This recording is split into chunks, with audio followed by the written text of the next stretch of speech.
L'Arabie Saoudite ne semble pas pressée de racheter l'Olympique de Marseille à Frank McCourt. En revanche, Rodolphe Saadé, déjà sponsor de l'EM, fait des gros investissements et ne compte pas s'arrêter là. C'est la grande information de ce mois de mars dans le monde des médias. Patron réputé de l'armateur marseillais CMA-CGM, Rodolphe Saadé va s'offrir les principaux médias du groupe Altice, à savoir BFM TV et RMC.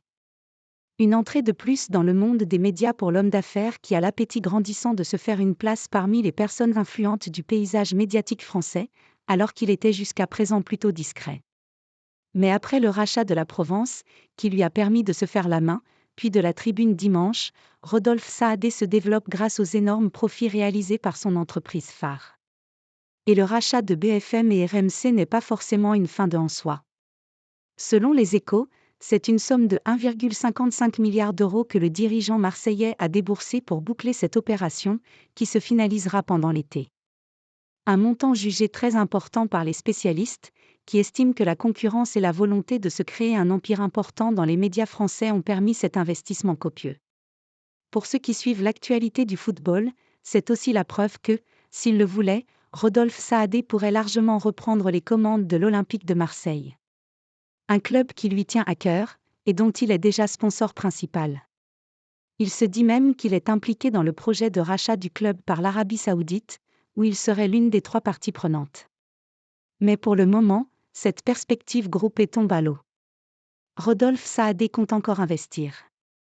Et si le boss de CMA-CGM tentait le coup tout seul, sachant qu'un homme d'affaires marseillais plairait beaucoup au public et qu'il en a les capacités financières en étant la 5e fortune de France actuellement selon le classement de Challenge ?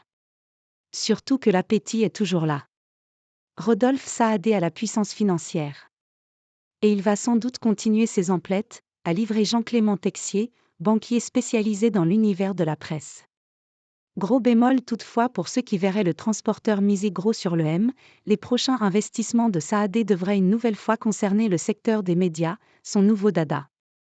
Des investissements qui sont souvent à perte, tant il est rare de voir des groupes de presse gagner de l'argent, mais qui permettent d'avoir une très grosse influence sur le domaine politique et le monde des affaires. La preuve, il a récemment acquis en toute discrétion 10% des parts de M6 lorsque la fusion avec TF1 a échoué. Pour le moment, malgré cette volonté assez récente de miser gros sur les médias, l'intérêt pour l'EM reste dans le domaine du sponsoring. Mais nul doute que cette volonté d'investir dans de gros secteurs a de quoi faire rêver les supporters marseillais si jamais il venait à craquer sur le club provençal dont il est déjà très proche.